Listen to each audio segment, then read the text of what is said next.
Hello everyone, welcome back to the channel. तो आज की इस वीडियो में हम एंटरप्रेन्योरशिप के कंप्लीट सिलेबस को इस वीडियो में कवर करने वाले हैं।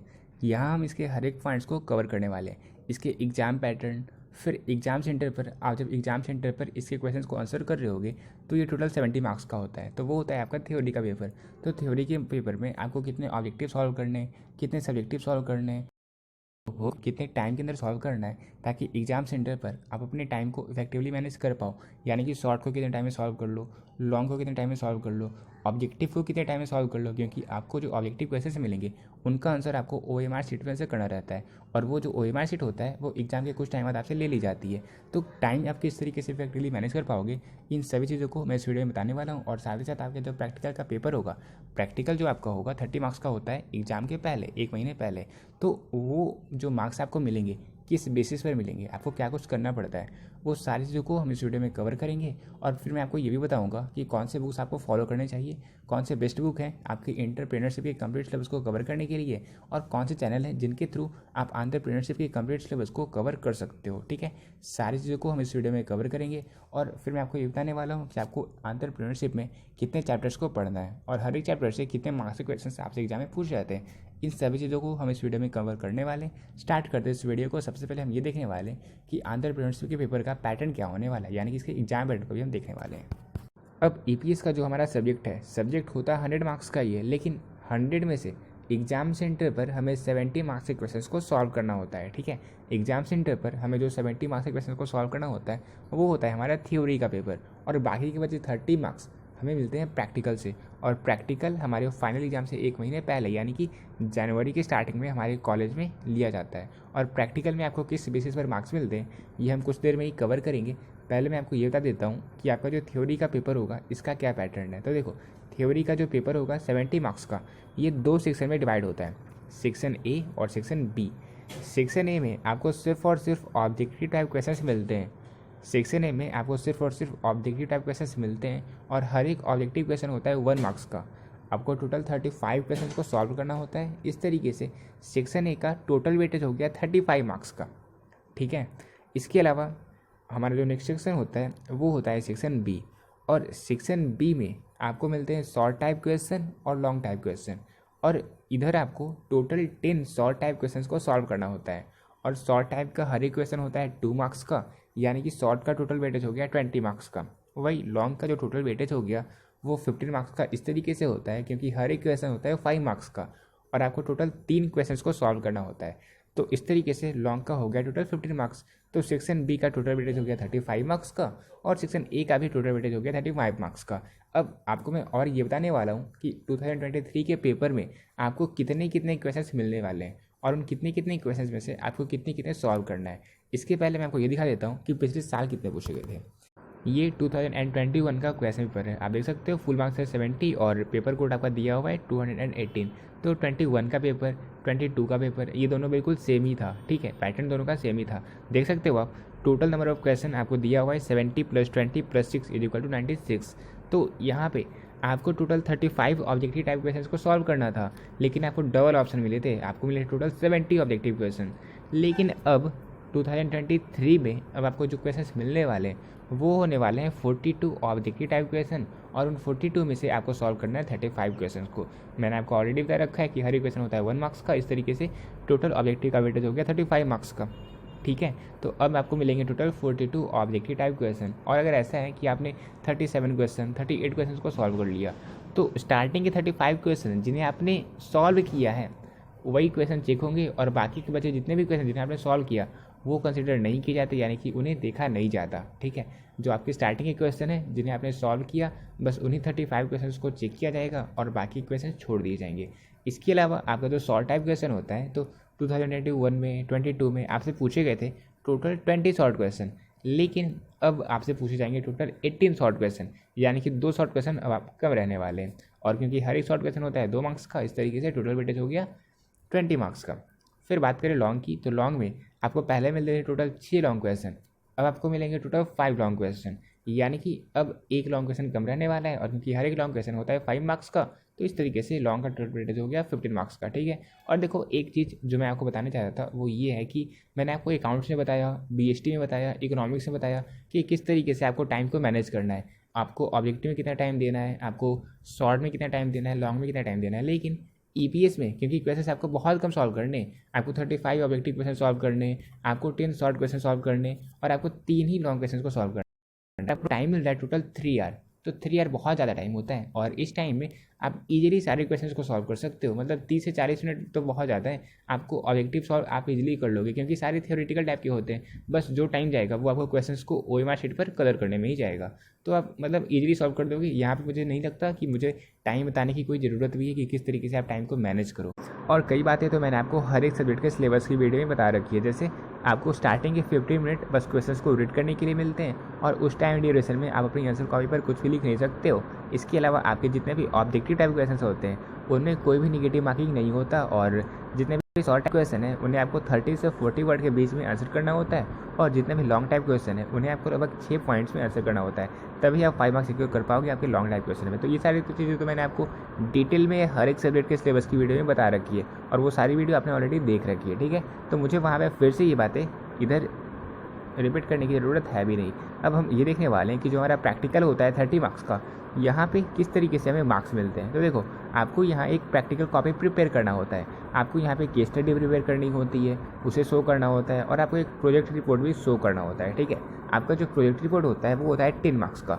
अब प्रोजेक्ट रिपोर्ट में आपको जिस तरीके से आपने प्रेजेंटेशन दी है, आपने वहाँ पे जो डेटा वगैरह शो करा है वो मतलब ओरिजिनल लग रहा है या नहीं लग रहा है। ऐसा तो नहीं है कि आपने हवा हवाई बातें कह दी वहाँ पे। तो ये सारी चीज़ें चेक की जाती है और आपने जो कुछ भी कैलकुलेशन किया है, जैसे कुछ भी आप कैलकुलेशन करते हो, कॉस्ट ऑफ गुड्स कंज्यूम्ड वगैरह जो कुछ भी आपने वहाँ पे शो किया, उसकी जो कैलकुलेशन है वो अगर सही है, अगर वो करेक्ट है और इसके अलावा आपने जो भी कंक्लूजन ड्रॉ किया, आपने जो कुछ भी निष्कर्ष निकाला, इस अकॉर्डिंग आपको मार्क्स मिलते हैं, ठीक है, आपके प्रोजेक्ट रिपोर्ट में। तो इस तरीके से प्रोजेक्ट रिपोर्ट टोटल 10 मार्क्स का होता है और यहाँ पे इन सारी चीज़ों को कंसीडर किया जाता है। इसके बाद आपको होता है एक वाइवा। वाइवा जो आपके टीचर होते हैं, जो आपके एक्सटर्नल टीचर होते हैं, वो आपसे कुछ क्वेश्चंस पूछते हैं, आप उसे अगर सही आंसर करते हो तो उस अकॉर्डिंग आपको मार्क्स मिलते हैं और इनका मैक्सिमम मार्क्स होता है 5 मार्क्स का, ठीक है। तो ये बस 5 मार्क्स का होता है आपका वाइवा। इसके अलावा एक केस स्टडी होता है। तो केस स्टडी जो आप प्रिपेयर करते हो, जिस तरीके से आप प्रेजेंट करते हो, आपने जो एनालिसिस वगैरह किया उस केस स्टडी से, उस अकॉर्डिंग आपको केस स्टडी में मार्क्स दिए जाते हैं और केस स्टडी का मैक्सिमम मार्क्स होता है 10, ठीक है। इसके अलावा आपने जो भी प्रॉब्लम सॉल्व किया उसकी आपकी जो एबिलिटी है उससे अकॉर्डिंग आपको 5 मार्क्स मिलते हैं। इस तरीके से 5 + 10 + 5 + 10 यानी कि टोटल 30 मार्क्स का आपका प्रैक्टिकल होता है। तो अब हम ये देखने वाले हैं कि आपको ईपीएस के लिए कौन से बुक को फॉलो करना चाहिए, एंटरप्रेन्योरशिप के लिए आपको कौन से बुक को फॉलो करना चाहिए, जिसे कंप्लीट करने के बाद एग्जाम में आप अपना बेस्ट दे पाओगे, ठीक है। देखो, अगर मैं बिहार बोर्ड की बात करूँ और सीबीएसई बोर्ड की बात करूँ तो दोनों के सिलेबस में आपको चेंज दिखेंगे, ठीक है। क्योंकि अगर आप देखोगे सीबीएसई बोर्ड के सिलेबस को तो वहाँ पे आपको 6 यूनिट में आपको कंप्लीट ईपीएस को पढ़ना है। लेकिन अगर आप देखोगे बिहार बोर्ड के सिलेबस को तो बिहार बोर्ड में आपको 3 यूनिट में ही कंप्लीट चैप्टर को कवर करना है, कंप्लीट सिलेबस को कवर करना है। और हर एक यूनिट में, जैसे फर्स्ट यूनिट में आपको टोटल 6 चैप्टर पढ़ने हैं बिहार बोर्ड के सिलेबस में, तो यहाँ पे आपको डिफरेंस देखने को मिलने वाला है, ठीक है, सीबीएसई के सिलेबस में और बिहार बोर्ड के सिलेबस में। तो बिहार बोर्ड के लिए मैं आपको स्पेशली बोलूँगा कि आप एससीपीटी पब्लिकेशंस की बुक को ही फॉलो करो। और ऐसा मैं इसलिए बोल रहा हूँ बिकॉज अगर आप एनसीईआरटी के बुक को देखोगे, ईपीएस की एनसीईआरटी बुक को देखोगे तो वहाँ पे आपको 5 से 6 चैप्टर्स ही मिलेंगे जो आपके सीबीएसई के सिलेबस में है। लेकिन अगर आप एससीपीटी पब्लिकेशंस की बुक को देखोगे तो यहाँ पे जितने भी चैप्टर्स हैं, जैसे वैसे तो 6 चैप्टर आपके मेन हो गए, लेकिन उन 6 चैप्टर्स के जो सब टॉपिक्स बनते हैं, उनके जो सब टॉपिक्स हैं उनका अलग से चैप्टर बनाकर आपकी एससीपीटी पब्लिकेशंस की बुक में दिया हुआ है। और उन सारे चैप्टर से जो आपके क्वेश्चंस पूछे गए हैं बिहार बोर्ड के एग्ज़ाम में, आपको उनके ऑब्जेक्टिव मिल जाते हैं, उनके सब्जेक्टिव मिल जाते हैं, मतलब आपको अच्छे से समझ में आ जाएगा क्योंकि सारे चैप्टर छोटे छोटे हैं। आप देखना, अगर आप देखोगे बुक्स को आप पलटोगे तो आप देखना, जैसे कोई एक चैप्टर है तो वो 8 से 9 पेज का है, तो बहुत ही छोटे छोटे चैप्टर बने हुए हैं। और जो छोटे छोटे चैप्टर होते हैं वो आप खुद से सेल्फ स्टडी कर सकते हो। मतलब ईपीएस में ऐसा ज़रूरी भी नहीं है कि आपको यूट्यूब की चैनल की ज़रूरत हो, आप चाहो तो खुद से सेल्फ स्टडी भी कर सकते हो। इसलिए आप एससीपीटी पब्लिकेशंस की बुक को अगर आप परचेज कर लेते हो तो सारे सिलेबस को आप खुद से सेल्फ स्टडी से भी कवर कर सकते हो। फिर तो जितने भी प्रीवियस ईयर क्वेश्चन उन्हें आप सॉल्व कर ही लो, फिर तो आपका ईपीएस पूरी तरीके से कवर हो ही जाएगा, ठीक है। तो इसलिए ईपीएस के लिए आपको एससीपीटी पब्लिकेशंस की बुक को फॉलो करना है। और ऐसा मैं इसलिए कह रहा हूँ क्योंकि यहाँ पे जितने भी चैप्टर्स हैं उन सभी चैप्टर को तोड़कर बनाया गया है। टोटल 24 चैप्टर्स आपको मिलेंगे ईपीएस में, ठीक है। और बिहार बोर्ड के सिलेबस में उन 24 चैप्टर से ही आपसे एग्जाम में क्वेश्चंस पूछे जाते हैं। तो अब हमने ये तो देख लिया कि एंटरप्रेन्योरशिप में हमें कौन से बुक को फॉलो करना चाहिए। अब हम ये देखने वाले हैं कि जिस बुक को हम फॉलो करने वाले हैं, यानी कि SVPT पब्लिकेशंस की बुक को हम फॉलो करेंगे, तो आपको 3 यूनिट में कंप्लीट चीज़ों को पढ़ना है, और हर एक यूनिट में जितने जितने चैप्टर्स पढ़ने हैं आपको, मैं आपको वो सारी चीज़ बताने वाला हूँ। ठीक है, देखो फर्स्ट यूनिट में entrepreneurial opportunities and enterprise creation में आपको टोटल 6 चैप्टर्स को पढ़ने हैं, और वो सारे चैप्टर्स बहुत बड़े बड़े हैं। फर्स्ट चैप्टर है sensing and identification of opportunities, यानी कि जो आपका अपॉर्चुनिटी है उसे आप किस तरीके से सेंस करोगे, किस तरीके से आइडेंटिफाई करोगे, ये आपको यहाँ पे पढ़ना है। ये आपका फर्स्ट चैप्टर है, तो यहाँ पे आप ये देखने वाले हो कि अपॉर्चुनिटी क्या होता है, कितने काइंड का होता है, इसके अलावा एक एंटरप्रेन्योर और अपॉर्चुनिटी उन दोनों के बीच क्या रिलेशनशिप होता है, कौन कौन से फैक्टर होते हैं जिससे हम अपॉर्चुनिटी को पहचान पाते हैं, मतलब इन चीज़ों को हम यहाँ पे पढ़ेंगे। और ये चैप्टर आप खुद जान लो कि ये बस 10 पेज में कंप्लीट चैप्टर कवर हो जाएगा, और वो 10 पेजों में हम इनके सारे क्वेश्चंस को भी कवर कर लेंगे। मतलब आप जो बुक लोगे ना, SVPT पब्लिकेशंस की बुक को लोगे, तो ये चैप्टर कंप्लीट चैप्टर 10 पेज में कंप्लीट हो जाएगा। बहुत छोटा चैप्टर है ये।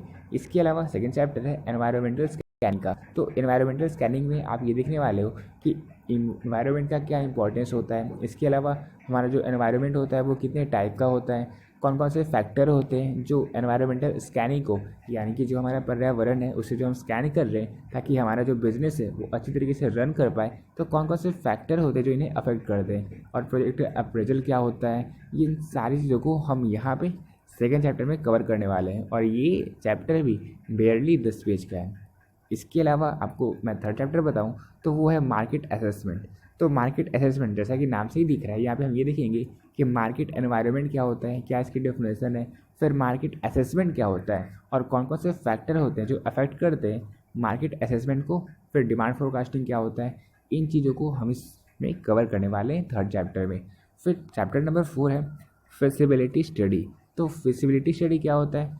फिजिबिलिटी स्टडी में हम ये देखते हैं कि कौन कौन से फैक्टर, जब हम किसी प्रोडक्ट को सिलेक्ट करते हैं, किसी सर्विस को सिलेक्ट करते हैं प्रोवाइड करने को, हम जो बिजनेस स्टार्ट करने वाले हैं उनमें हम जिस भी प्रोडक्ट को सिलेक्ट करते हैं तो कौन कौन से फैक्टर को हम कंसीडर करते हैं, इन सारी चीज़ों को हम इस चैप्टर में पढ़ने वाले हैं। ठीक है, और ये चैप्टर बहुत छोटा है, लगभग 4 से 5 पेज में ये चैप्टर कवर हो जाएगा। और इसके अलावा आप देख सकते हो आपका चैप्टर नंबर 5 है सिलेक्शन ऑफ एन इंटरप्राइज। तो किस तरीके से आप इंटरप्राइज को सिलेक्ट करोगे, इन चीज़ों को आपको पढ़ना है 5th चैप्टर में, और ये भी 4 से 5 पेज का ही है। इसके अलावा आप देखो रहे हो लास्ट चैप्टर को, यूनिट फर्स्ट के लास्ट चैप्टर है setting up of an enterprise. तो एक इंटरप्राइज को आप किस तरीके से सेटअप करोगे वो आपको यहाँ पे पढ़ना है। तो आप देख सकते हो मतलब सारे चैप्टर बहुत छोटे छोटे हैं, और एक दिन में आप एक चैप्टर को पूरी तरीके से कवर कर सकते हो, और ना ही कवर कर सकते हो बल्कि जितने प्रीवियस क्वेश्चन पूछे गए आप उन सारे को भी सॉल्व कर दोगे। ठीक है, तो यूनिट 1 से आपसे टोटल 20 मार्क्स के क्वेश्चन एग्जाम में पूछे जाते हैं। और आप ये सोच रहे होगे कि मैंने आपको ये नहीं बताया कि ये जो टोटल 6 चैप्टर है, इन 6 चैप्टर से कितने कितने मार्क्स के ऑब्जेक्टिव टाइप क्वेश्चन पूछे जाते हैं, कितने शॉर्ट क्वेश्चन पूछे जाते हैं, कितने लॉन्ग क्वेश्चन पूछे जाते हैं। तो आप सिंपली ये देख लो कि इनमें इतने सारे चैप्टर है, 23 चैप्टर टोटल है, 24 नहीं 23 चैप्टर है टोटल। तो 23 में से आपको 35 ऑब्जेक्टिव क्वेश्चन मिलेंगे, यानी कि हर एक चैप्टर से आपके मैक्सिमम 2 क्वेश्चन पूछे जा सकते हैं। हर एक चैप्टर से मैक्सिमम 2 ऑब्जेक्टिव टाइप क्वेश्चन पूछे जा सकते हैं, और कुछ चैप्टर ऐसे हैं जिससे पूछे भी नहीं जाते। तो मतलब बहुत ज़्यादा यहाँ पे आप कह सकते हो, ये हम प्रेडिक्ट नहीं कर सकते कि इस चैप्टर से क्वेश्चन आएगा ही आएगा। जितने भी चैप्टर हैं सारे चैप्टर बहुत छोटे छोटे हैं, बहुत ही कम चीज़ों को पढ़ना है, और इस रीज़न से कई बार ऐसा होता है कि किसी एक चैप्टर से आपसे 2 क्वेश्चन पूछे चल जाएँ, और कभी कभी ऐसा भी होता है कि उस चैप्टर से आपसे कोई क्वेश्चन पूछा ही नहीं जाए। तो आप ये मानकर चलना कि अगर आप किसी चैप्टर को पढ़ रहे हो, आप मानकर चलना उससे मैक्सिमम 2 ऑब्जेक्टिव क्वेश्चन पूछे जा सकते हैं। और अगर हम शॉर्ट की बात करें तो आप देख ही सकते हो टोटल 23 चैप्टर हैं, और उन 23 चैप्टर्स में से आपको सिर्फ 18 शॉर्ट क्वेश्चंस मिलेंगे। तो कुछ चैप्टर तो ऐसे ही आपका उनसे ऐसे भी क्वेश्चंस बनने वाले नहीं हैं। और वही अगर हम लॉन्ग की बात करें तो लॉन्ग में आपको मिलेंगे टोटल 5 क्वेश्चन, और 5 क्वेश्चंस आपको मिलने वाले हैं 24 चैप्टर से। मतलब ये मैं आपको बता नहीं सकता कि इस चैप्टर से लॉन्ग क्वेश्चंस आएगा ही आएगा। तो हमने ये तो देख लिया कि यूनिट 1 में आपको कौन कौन से चैप्टर्स को पढ़ना था, उन चैप्टर्स के कौन कौन से टॉपिक को आपको पढ़ना था, और यूनिट 1 से कितने मार्क्स के क्वेश्चंस आपसे एग्जाम में पूछे जाते हैं। अब हम मूव ऑन करते हैं यूनिट 2 की ओर। यूनिट 2 है हमारा इंटरप्राइज प्लानिंग एंड रिसोर्सिंग, और आप इनके चैप्टर्स को देखोगे तो आपको पता चलेगा कि इस यूनिट में आपको जितने चैप्टर्स पढ़ने हैं वो आपके बाकी के सब्जेक्ट से रिलेटेड हैं। जैसे आपने अकाउंट्स में जो कुछ भी पढ़ा था, आपने इकोनॉमिक्स में जो कुछ भी पढ़ा था, और आपने बिजनेस स्टडी में जो कुछ भी पढ़ा था, वही चैप्टर्स आपके रिवाइज होने वाले हैं यूनिट 2 में। ठीक है, देख सकते हो आप फर्स्ट चैप्टर है बिजनेस प्लानिंग। तो यहाँ पे आप ये देखने वाले हो कि प्लानिंग क्या होता है, प्लानिंग की क्या विशेषता होती है, यानी क्या इसके फीचर होते हैं, क्या इनकी एडवांटेज होती है, और जो हम प्लानिंग प्रिपेयर करते हैं उनकी प्रोसेस क्या होती है। प्रोसेस ऑफ प्लानिंग जो हमने पढ़ा था बिजनेस स्टडी में, इन चीज़ों को आप यहाँ भी रिवाइज करने वाले हो, यहाँ भी आप उन्हीं चीज़ों को पढ़ने वाले हो। और इसी चैप्टर में आप ये भी देखोगे कि जो कॉन्सेप्ट क्या होता है प्रोजेक्ट प्लानिंग का, मतलब जो हम प्लानिंग करते हैं, कोई प्रोजेक्ट को हम प्लान करते हैं तो उसका क्या कॉन्सेप्ट होता है, इन चीज़ों को हम यहाँ पे कवर करेंगे। और साथ साथ जब हम किसी प्रोजेक्ट को फॉर्मुलेट करते हैं, जो मैंने आपको बताया, जो आपको करना है प्रैक्टिकल की कॉपी में भी, जब हम किसी प्रोजेक्ट रिपोर्ट को फॉर्मुलेट करते हैं तो क्या कुछ हमें करना पड़ता है, इन चीज़ों को हम कवर करेंगे इस चैप्टर में, बिजनेस प्लानिंग के चैप्टर में। ठीक है, इसके अलावा आपका नेक्स्ट चैप्टर है रिसोर्स असेसमेंट का। तो रिसोर्स असेसमेंट भी आपके दो टाइप के होते हैं, एक होता है फाइनेंशियल, एक होता है नॉन फाइनेंशियल। तो फिजिकल रिसोर्स क्या होता है, टेक्निकल रिसोर्स क्या होता है, ह्यूमन रिसोर्स क्या होता है, मतलब जो भी फाइनेंशियल रिसोर्सेज हो गए, इन सभी चीज़ों को हम इस चैप्टर में कवर करते हैं। ठीक है, इसके अलावा आपका नेक्स्ट चैप्टर है fixed and working capital requirement का। तो फिक्स्ड कैपिटल क्या होता है, वर्किंग कैपिटल क्या होता है, ये मैंने आपको ऑलरेडी बता रखा है। बिजनेस स्टडी के पार्ट 2 के फर्स्ट चैप्टर में मैंने आपको ऑलरेडी बता रखा कि फिक्स्ड कैपिटल क्या होता है, वर्किंग कैपिटल क्या होता है, और वर्किंग कैपिटल की रिक्वायरमेंट कब कब होती है, मतलब बहुत सारी चीज़ों को मैंने ऑलरेडी कवर कर रखा है। बिजनेस स्टडी के पार्ट 2 में आप देख सकते हो ये चैप्टर ऑलरेडी कवर्ड है। इसके अलावा नेक्स्ट चैप्टर है फंड फ्लो स्टेटमेंट। तो ये तो आपको पता ही है, ये आपने ऑलरेडी पढ़ ही रखा है, फंड फ्लो स्टेटमेंट क्या होता है, ये आपने अकाउंट्स में पढ़ रखा है। अकाउंटिंग रेशियो ये भी आपने पढ़ रखा है, ब्रेक इवन एनालिसिस ये भी आपने पढ़ रखा है, और इसे आपने इकोनॉमिक्स में भी पढ़ रखा है। तो ये सारी चीज़ें जो भी है यूनिट 2 के जितने भी चैप्टर्स हैं वो सारे आपके बाकी के सब्जेक्ट से भी रिलेटेड हैं। और इसके अलावा एक और चैप्टर है आपका source of fund and selection of technology, यानी कि आपका जो फंड आने वाला है वो कहाँ कहाँ से आने वाला है, कौन कौन से फीचर होते हैं वेंचर कैपिटल के, इन चीज़ों को भी आप इस चैप्टर में पढ़ने वाले हो। वेंचर कैपिटल क्या होता है और जो भी फंड हमें मिलते हैं उनका सोर्स क्या होता है, इन चीज़ों को हम पढ़ेंगे सोर्स ऑफ फंड में। और सिलेक्शन ऑफ टेक्नोलॉजी में हम ये देखेंगे कि टेक्नोलॉजी क्या होता है और हम किन टेक्नोलॉजी को सेलेक्ट करेंगे जो हमारे लिए फ्रूटफुल होगा। इन चीज़ों को हम यहाँ पे यूनिट 2 के चैप्टर में कवर करने वाले हैं। और मैं आपको यहाँ पे दिख रहा होगा टोटल हमने एक चैप्टर, 2, 3, 4, 5 चैप्टर यहाँ पे कवर किया, लेकिन ये बस 5 ही चैप्टर नहीं है, मैंने शॉर्ट में आपको बता दिया। यहाँ पे आपको बहुत सारे चैप्टर्स को पढ़ना है, जैसे आपको बिजनेस प्लानिंग में ही आपको ये भी पढ़ना है concept of project and planning, तो इसका भी अलग से चैप्टर बना हुआ है। फिर है formulation of project report and project appraisal, इसका भी अलग से चैप्टर बना हुआ है। फिर रिसोर्स असेसमेंट तो आपका है ही, जहाँ पे आप फाइनेंशियल एंड नॉन फाइनेंशियल चीज़ों को देखोगे।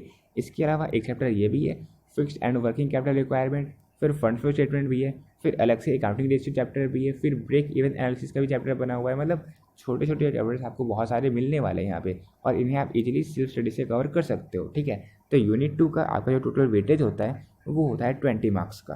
ठीक है, तो अब हमने ये तो देख लिया कि यूनिट 1 में आपको कौन कौन से चैप्टर्स को पढ़ना था, यूनिट 2 में आपको कौन कौन से चैप्टर्स को पढ़ना था, और इन सभी चैप्टर से टोटल कितने मार्क्स के क्वेश्चन आपसे पूछे जाते हैं। अब हम देखने वाले हैं कि यूनिट 3 में, यानी कि इंटरप्राइज मैनेजमेंट में आपको कौन कौन से चैप्टर्स को पढ़ना है, कौन कौन से टॉपिक हैं जिन्हें आपको पढ़ना है, और यूनिट होने वाला है। ठीक है, देखो फर्स्ट चैप्टर है, आप अगर इनके यूनिट 3 को देखोगे तो यूनिट 3 में आपका जो बिजनेस स्टडी का पार्ट था उनके सारे चैप्टर्स यहाँ पे आपको भरे पड़े मिलेंगे।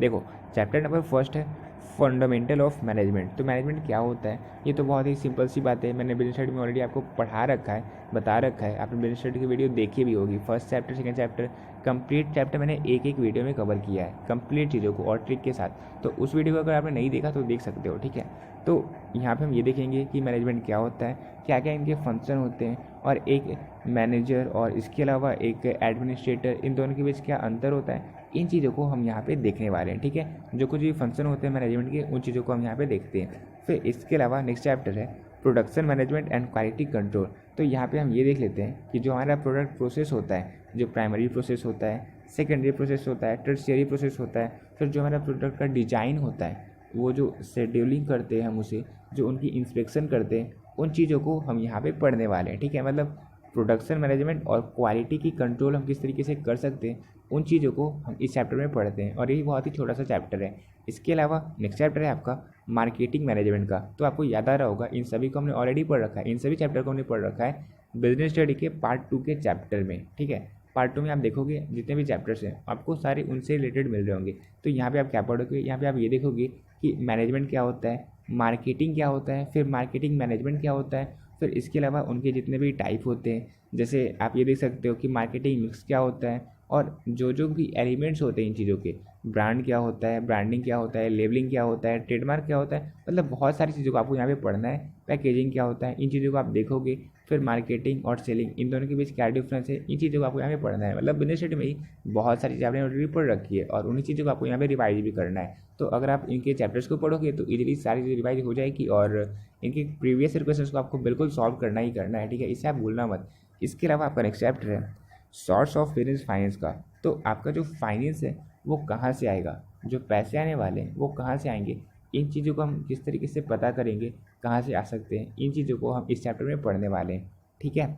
इसके अलावा आपका नेक्स्ट चैप्टर है determination of cost and profit. तो जितनी लागत लगने वाली है और उन लागत से जो हमारा प्रॉफिट होगा, जो हमारा नेट प्रॉफिट होगा, इन चीज़ों को हम इस चैप्टर में पढ़ने वाले हैं, ठीक है। कॉस्ट स्ट्रक्चर क्या होने वाला है और कितने टाइप के कॉस्ट होते हैं, जैसे एक होता है हमारा प्राइम कॉस्ट, एक होता है हमारा वर्क कॉस्ट। तो इन चीज़ों को हम यहाँ पे देखने वाले हैं। कॉस्ट ऑफ गुड्स सोल्ड, इन चीज़ों को हम यहाँ पे कैलकुलेट करेंगे determination of cost and profit में। इसके अलावा आपका नेक्स्ट चैप्टर है growth and development in business में। तो बिजनेस में जो हमारा ग्रोथ और डेवलपमेंट होगा किस तरीके से होगा, क्या कुछ हम कर सकते हैं इसके लिए, इन चीज़ों को हम यहाँ पे देखने वाले हैं। कौन कौन से स्टेजेज होते हैं एक ग्रोथ के, एक बिजनेस के ग्रोथ के, इन चीज़ों को हम यहाँ पे कवर करेंगे।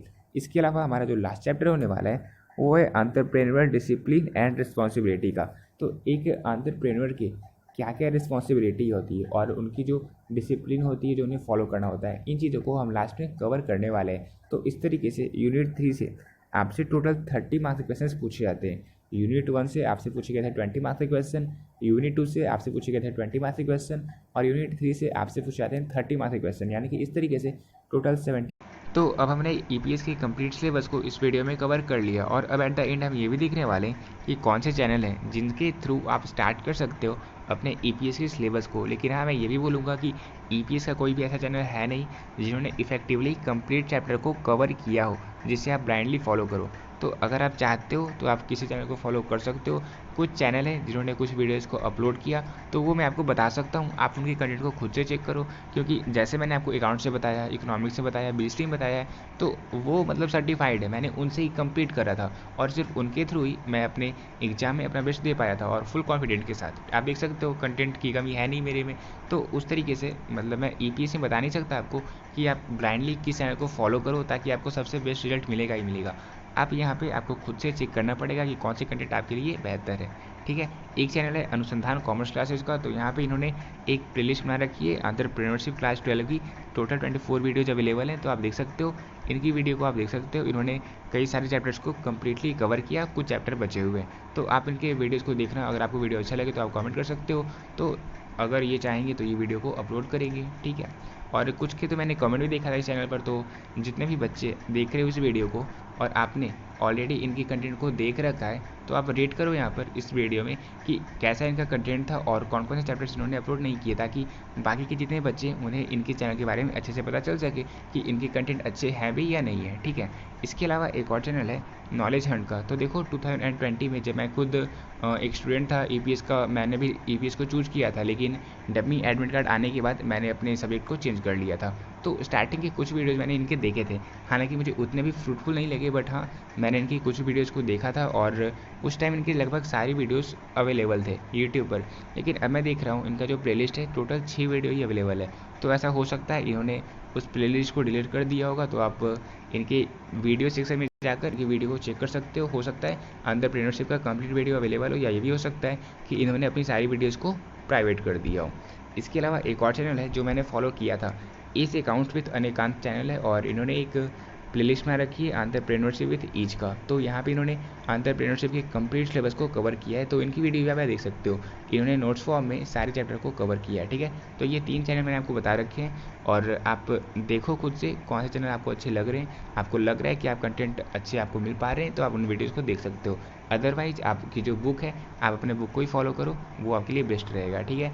और अगर आप मुझसे कुछ एक्सपेक्ट करते हो तो मैं क्या चाहता हूँ, जितने भी चैप्टर्स हैं, जितने भी 23 चैप्टर हैं आपके एंटरप्रेन्योरशिप में, हर एक चैप्टर से अब तक जितने भी क्वेश्चंस पूछे गए हैं, चाहे वो ऑब्जेक्टिव हो, चाहे वो शॉर्ट हो चाहे वो लॉन्ग हो। मैं ये ट्राई करने की कोशिश करूँगा, मतलब अगर आप चाहोगे तो जितने भी प्रीवियस ईयर क्वेश्चन है, साथ ही साथ जितने भी मॉडल की क्वेश्चन पेपर है, जितने भी सेंटर के क्वेश्चन पेपर, यानी कि जितने भी क्वेश्चन पेपर अब तक ऑफिशियली बिहार बोर्ड की तरफ से पब्लिश किए गए हैं, मैं उन सारे को चैप्टर वाइज अरेंज करने की कोशिश करूँगा।